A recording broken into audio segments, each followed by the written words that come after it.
औज़ुबिल्लाहि मिनश्शैतानिर्रजीम बिस्मिल्लाहिर्रहमानिर्रहीम।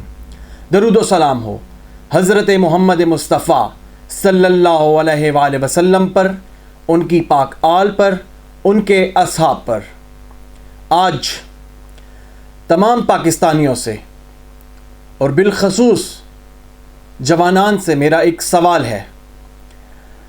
मेरे इस सवाल का जवाब आप कमेंट बॉक्स में ज़रूर दीजिएगा कि आप लोगों का क्या एनालिसिस है, आप इस पे क्या तज्ज़िया कर सकते हैं, आप इसका क्या जवाब दे सकते हैं।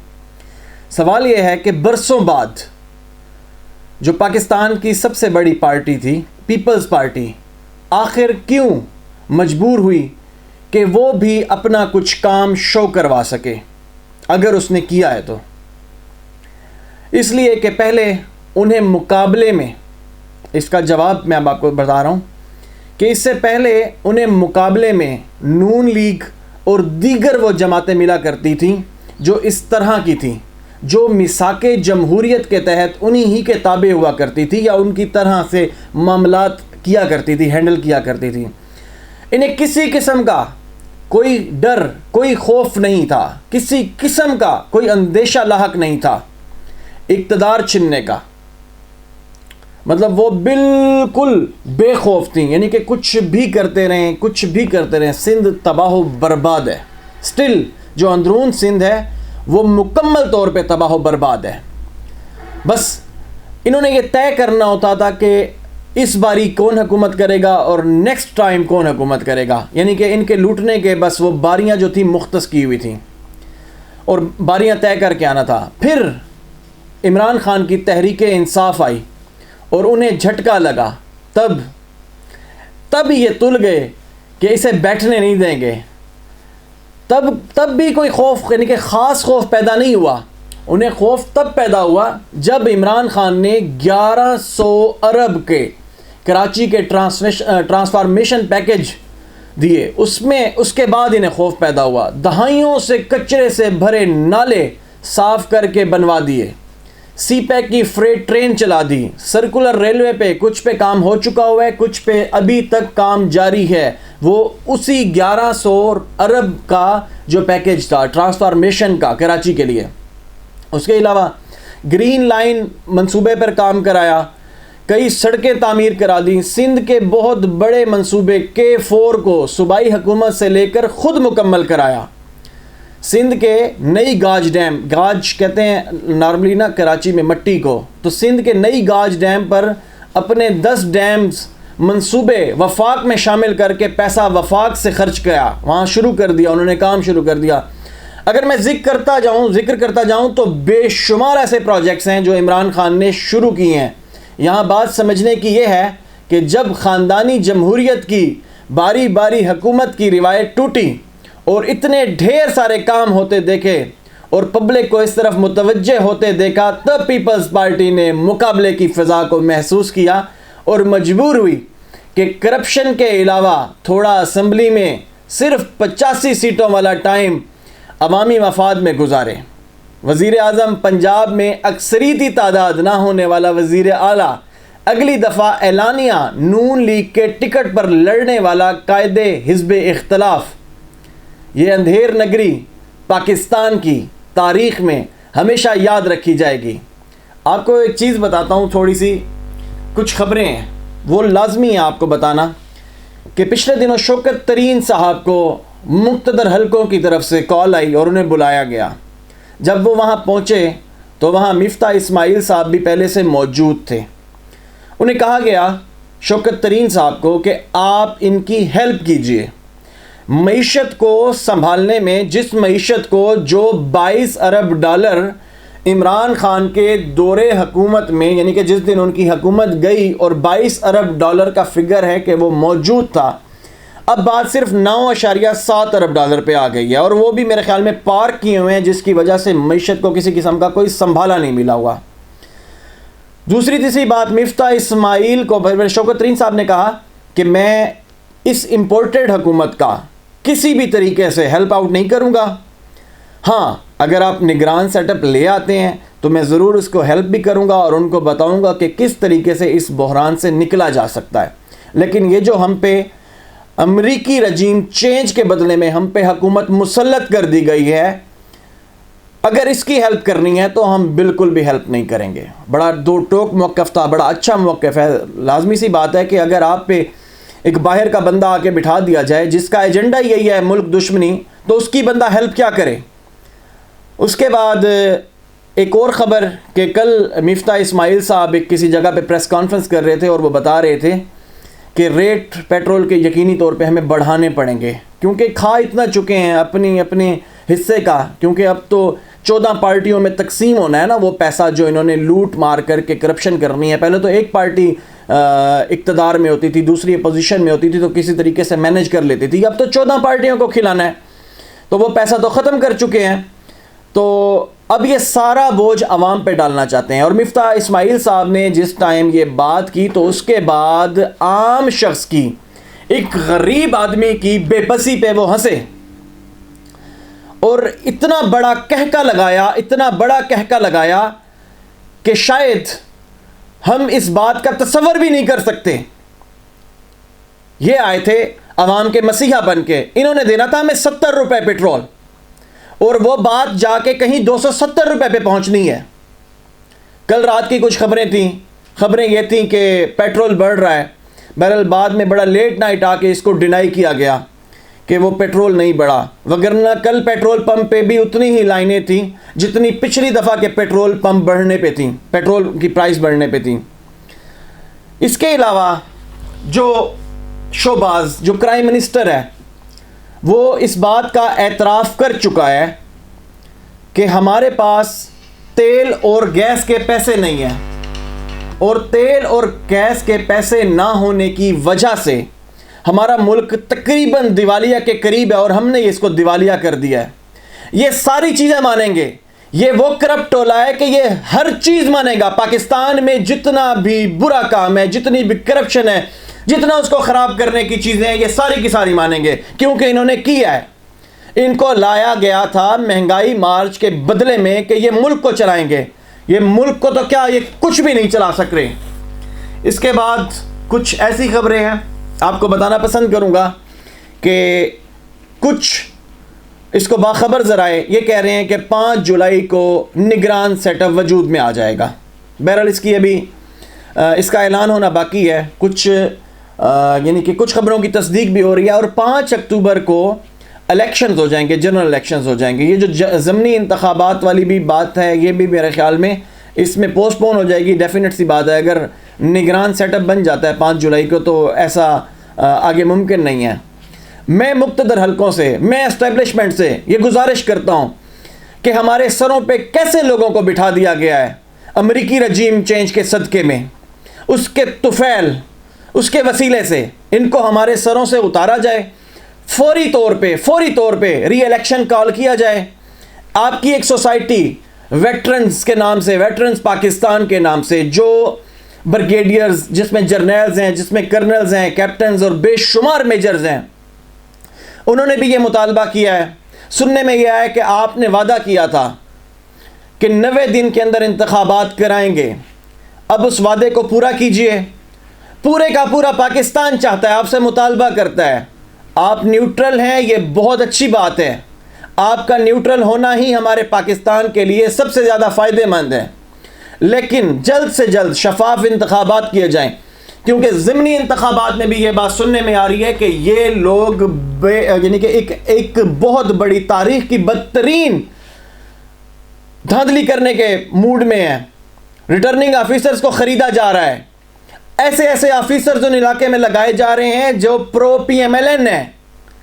आप इस बात का नोटिस लीजिए, फौरी तौर पे री इलेक्शन कॉल करवाइए। मैं तो ये समझता हूँ कि 5 जुलाई का टाइम भी कुछ ज़्यादा ही दूर का है। इसको 15 बजट के फ़ौरन बाद 15 से 20 जून तक इसको वाइंड अप कीजिए, ताकि इस मुल्क की बका के लिए हम लोग कुछ कर सकें। अजीब नालायक लोग हैं जिनको हम पे मुसल्लत कर दिया गया है। इससे इंशाअल्लाह ताला अमेरिका से भी बहुत अच्छे से बदला लेगी ये पाकिस्तान की अवाम, और यकीनन लेगी। और इन लोगों से भी बदला लेगी जिन्होंने हमारे मुल्क को तबाह बर्बाद कर दिया, बल्कि तबाही के दहाने पे पहुंचा दिया, जिसमें ये तमाम 14 की 14 जमातें हैं। और वो मीडिया हाउसेस जो पहले तो महंगाई का राग लापते थे, लेकिन अब पता नहीं कहां गायब हो गए हैं। इन्ना लिल्लाह पढ़ने का दिल करता है उन पे, जो पूरा दिन, बल्कि उनकी एक टीम नहीं, उनकी दर्जनों टीमें पूरे मुल्क में फैल जाती थी और महंगाई महंगाई महंगाई की रट लगा रखी थी। हमें 170 से 75 रुपए वाला डॉलर 205 रुपए का हो गया है। कल तारीख में पहली दफा 4 रुपए 25 पैसे फी डॉलर में इजाफा हुआ है। किसी एक दिन में सबसे ज्यादा बड़ा इजाफा हुआ है। मैं एस्टेब्लिशमेंट से गुजारिश करता हूं, एस्टेब्लिशमेंट में ब्यूरोक्रेसी भी होती है, मीडिया हाउसेस भी होते हैं, हमारे मुक्तदर हल्के भी होते हैं, और भी बिजनेस वाली शख्सियात भी होती हैं। मैं तमाम एस्टेब्लिशमेंट से गुजारिश करता हूं कि फौरी तौर पे इस हुकूमत को, इस नाअहल हुकूमत को हमारे सर से हटाया जाए। गरीब की वो जो हस्ती थी, गरीब की, जो पहले दिन में कुछ कर लिया करता था 600-700 रुपए मजदूरी के बाद, अब वो कुछ भी नहीं कर सकता। पहले तो वो 250 रुपए लीटर पेट्रोल रहे, अब जाए जिस जगह पे उसने जाना है कितना बचाएगा। फिर घी उसकी दस्तरस से बाहर कर दी है, चीनी उसकी दस्तरस से बाहर कर दी है। क्या करे? दूध, एक छोटे से इलाके में भी दूध 120 रुपए किलो बिकने लग गया है। वो अपने बच्चे के लिए, एक छोटे 6 माह के लिए, 6 माह के बच्चे के लिए, 1 साल के बच्चे के लिए, 2 साल के बच्चे के लिए दूध कहां से लेके आए? मुक्तदर हलकों से मेरी एक रिक्वेस्ट है, खुदारा जल्द से जल्द इन नाअहल लोगों को, हम पे जो मुसल्लत किए गए हैं अमरीकी रजीम के बाद, उनको फौरी तौर पे फारिग किया जाए। इनको पाकिस्तान बैन करना चाहिए, उनको ऐसी सजाएं देने चाहिए कि सफ़े हस्ती से मिट जाएं ऐसे लोग, नैबज़दा लोग नैब के कवानीन में तरामीम कर रहे हैं। और इनके जो गुलामाना सोच रखने वाले चंद एक मुट्ठी भर जो जाहिलीन है, सोशल मीडिया पे इनकी कैंपेन चला रहे हैं। हमारे पाकिस्तान को तबाह बर्बादी के दहाने पे पहुंचा दिए इन लोगों ने। हम आज भी उस शख्स के साथ है कि जो ला इलाहा इल्लल्लाह का नारा बुलंद करता है यूनाइटेड नेशंस की असेंबलियों में। हम किसी भी सूरत इमरान खान को छोड़ने वाले नहीं हैं। इमरान खान इस पाकिस्तान के लिए काम कर रहा है, हुर्मत रसूल पे बात करता है, हर जगह पे सीरत नबी की बात करता है, अपने नबी के कौल सुनाता है, अमेरिका की आंखों में आंखें डाल के बात करता है, यूरोपीय यूनियन को ललकारता है। उसके दौर में टेक्सटाइल इंडस्ट्री ने पाकिस्तान की तारीख की बुलंद तरीन सतह पे एक्सपोर्ट्स की। कल वही इंडस्ट्री बंद होने जा रही है। क्या किया जाए इस मौके पे? क्या किया जाए? हम अपना सर पीटें या अपने आप को मार दें? हमारे पास बचा ही क्या है इस मुल्क में? वो जो गद्दारे वतन थे, जो करोड़ों रुपए में बिके हैं, वो दोबारा से उस जमात के टिकट पे आ गए हैं, पीएमएलएन की टिकट पे। जो पिछले दिनों में, पिछली हुकूमतों में मोदी के यार हुआ करते थे, कश्मीर के सौदागर। इमरान खान के दौर में उसने इंडिया के साथ, भारत के साथ तिजारत को मुकम्मल तौर पे रोक दिया था। शहबाज शरीफ की हुकूमत ने फौरी तौर पे ऐलान कर दिया, ऐसे सिस्टम को डेवलप कर दिया कि उनके साथ तिजारत शुरू कर दी। हमें मजबूर ना किया जाए, हम गरीब आवाम को मजबूर ना किया जाए कि हम अपनी मौत आप मर जाएं। इस बेगैरत टोले को, जिसको हम पे मुसल्लत किया गया, इसको खत्म किया जाए, री इलेक्शन कॉल किए जाएं।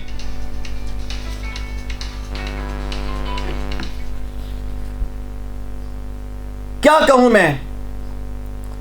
सुप्रीम कोर्ट से मेरी रिक्वेस्ट है, सुप्रीम कोर्ट से, कि जब एक हुकूमत चल रही थी 150 रुपए फी लीटर पेट्रोल मिलता था, 300 से 400 के दरमियान मुख्तलिफ वैरायटीज का घी और ऑयल मिलता था। उस हुकूमत को चेंज करके 250 रुपए लीटर पे पेट्रोल, 600 रुपए लीटर पे घी लेके चले गए हैं।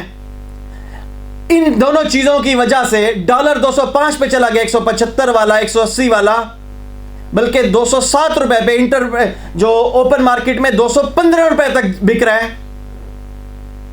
जब इन्होंने हुकूमत चेंज की, आपने जब रूलिंग चेंज की, कैसे लोगों पे हम पे मुसल्लत करवा दिया। दिल दुखता है, दिल दुखता है, एक आम पाकिस्तानी का दिल दुखता है। मैं किसी जमात का होकर यह बात नहीं कर रहा, मैं पूरा दिन मजदूरों के साथ रहता हूं, मेरा काम भी मजदूरी करना है। मैं इसलिए चीख रहा हूं, मैं इसलिए रो रहा हूं कि मेरे सामने कम से कम 20 मजदूर रोजाना रोते हैं। मैं किससे शिकायत करूं? मैं अल्लाह से क्या सिर्फ दुआएं करूं या बद्दुआएं दूं उन लोगों को जो हम पे मुसल्लत किए गए हैं? खुदारा मेरी सुप्रीम कोर्ट से, एस्टेब्लिशमेंट से, मुख्तदर हलकों से दोबारा से एक रिक्वेस्ट है, खुदारा 5 जुलाई का वक्त बहुत दूर है, ये हमें मजीद जिल्लत और रुसवाई और अंधेरों में लेके चले जाएंगे। मैं रिक्वेस्ट करता हूँ इसको अपने बजट को अप्रूव करा लेने के फ़ौरन बाद इस हुकूमत को ख़त्म कर दिया जाए। एक अच्छा सा जो मुल्क के लिए फ़ायदेमंद हो, जो मुल्क के लिए सूदमंद हो, एक ऐसा सिस्टम डेवलप किया जाए, एक ऐसी निगरान सेटअप को लेके आया जाए, उसके बाद एक अच्छे इंतखाबात किए जाएं, क्योंकि ये ऐसे लोग हैं कि ये शुरू से धांधली करते हैं, ये रिगिंग के माहिर लोग हैं। एक ऐसा सिस्टम डेवलप किया जाए, एक ऐसे अच्छे तरीके से शफाफ इंतखाबात हों और उसके नतीजे में बनने वाली जो हुकूमत हो उसको ये पूरे पाकिस्तान मानेगा भी सही, उसके साथ चलेगा भी सही। हमारे लोग वो हैं, खैर ये तो मैं लुटेरों की आखिर पे बात कर रहा हूँ कि ये तो वो लोग हैं कि जिन्होंने कर्ज उतारो मुल्क संवारो के नाम से हमारी बहन बेटियों माओं बुजुर्गों के कानों की बालियाँ तक छीन ली थी। और किया क्या था? वो जो फ्लैट्स जिनमें रहते हैं, इनकी करप्शन तो बिल्कुल आपको वाज़ेह है। आप भी इनकी करप्शन पे चुप ना बैठें, आप भी इनकी करप्शन पे बोलें। मैं तमाम पाकिस्तानियों से रिक्वेस्ट करता हूँ, मैं तमाम पाकिस्तानियों से मुल्तमिस हूँ, इनका बाइकाट करें, इनकी गवर्नमेंट का बाइकाट करें। इम्पोर्टेड हुकूमत नामंजूर थी, नामंजूर है, नामंजूर रहेगी। जल्द से जल्द री इलेक्शन कॉल किए जाए, जो भी हुकूमत आए शफ़ाफ इंतखाबात के बाद उसको कबूलें, उसको मानें, उसके साथ चलें। बहुत शुक्रिया, जज़ाकुमुल्लाह, खुदा हाफिज़।